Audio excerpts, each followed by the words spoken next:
Happy March, everyone. I enjoy the onset of March. March is one of the more transitional months of the entire year as far as I'm concerned. There's some really cool ways to celebrate in March, like next week on St. Patty's Day. March has also typically included travel for me, and as a matter of fact, I'm heading back to Florida later this week to visit my mom again. Most importantly, March is the month which marks the beginning of spring and the season of renewal. By the end of this month, I'll be seeing the first spring flowers come up from the ground, and I'll probably even be biking outside at some point in the next few weeks. Woohoo! Speaking about cycling, as many of you know, I got my annual MS letter out early this year as a lead up to the big Bike MS event later this summer.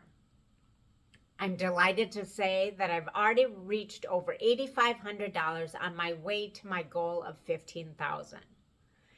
In the past, I've typically set $10,000 as my goal, but I was feeling spunky this year, so I thought I'd challenge myself. I'm so grateful to all of you who have supported me in what now has been a quarter of a century of fundraising for multiple sclerosis.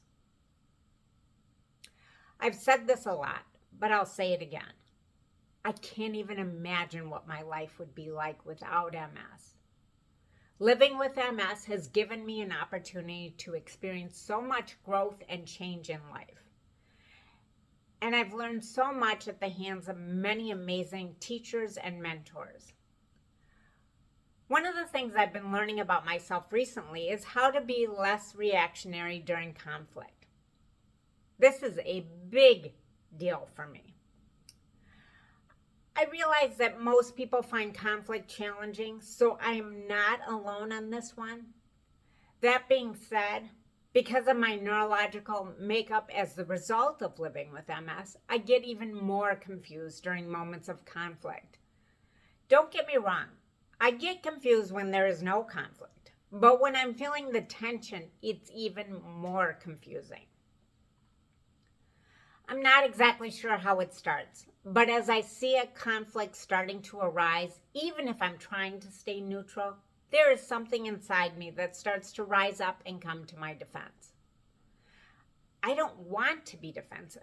No part of me has any intention of getting defensive, but sometimes my behaviors make others feel like I am getting defensive.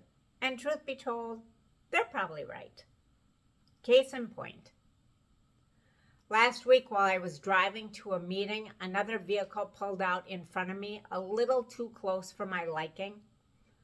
I hit my horn in reaction to that. I thought I'd just tap my horn as a polite warning sign. So imagine my surprise when I wound up side by side with the other driver of that car at a stoplight and noticed that she had rolled her window down. It seemed like she was speaking to me, but my passenger side window was closed, so at first I couldn't hear what she was saying. I could have just ignored her and kept looking straight forward while I waited for the light to change and then driven away. There's that little part of your brain called the amygdala, which helps us regulate our emotions. One of the things the amygdala does is it activates the fight or flight response.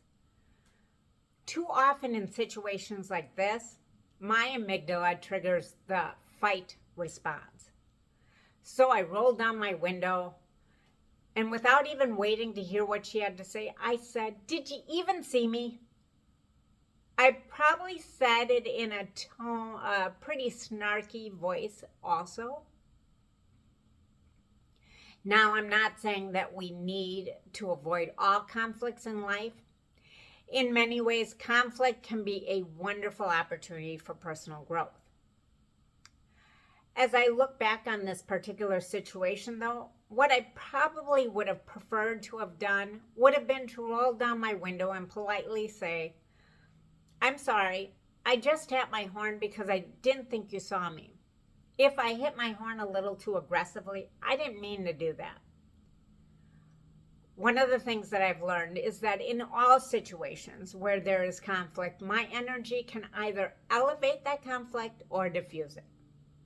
It doesn't mean the conflict isn't going to exist, but I get to make a choice as to how I want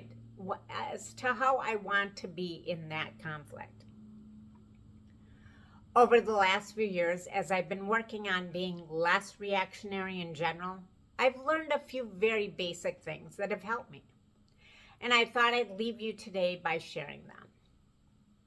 The first and most important thing that I've learned is that I need to slow things down. The world starts moving faster for me whenever I find myself in conflict, and I don't think very well when things are moving fast. By taking a deep breath and slowing the situation down, there is a better chance that I'll be less reactionary. The second thing I've learned is that it's important to know what my triggers are. As a general rule, people become more reactionary when they are mentally taxed, feeling some sort of anxiety, or under an undue amount of stress. Making sure I get enough rest, continually working on my mental health and therapy and coaching, and practicing my daily meditations to manage stress are all beautiful elixirs to keep me less reactionary.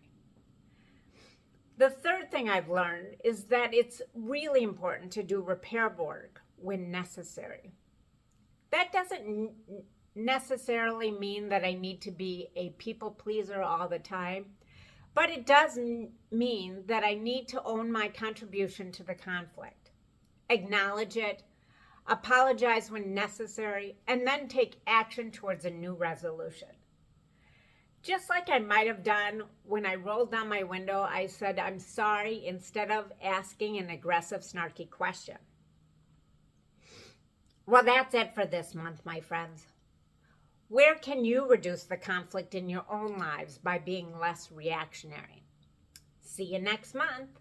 Ciao, ciao for now.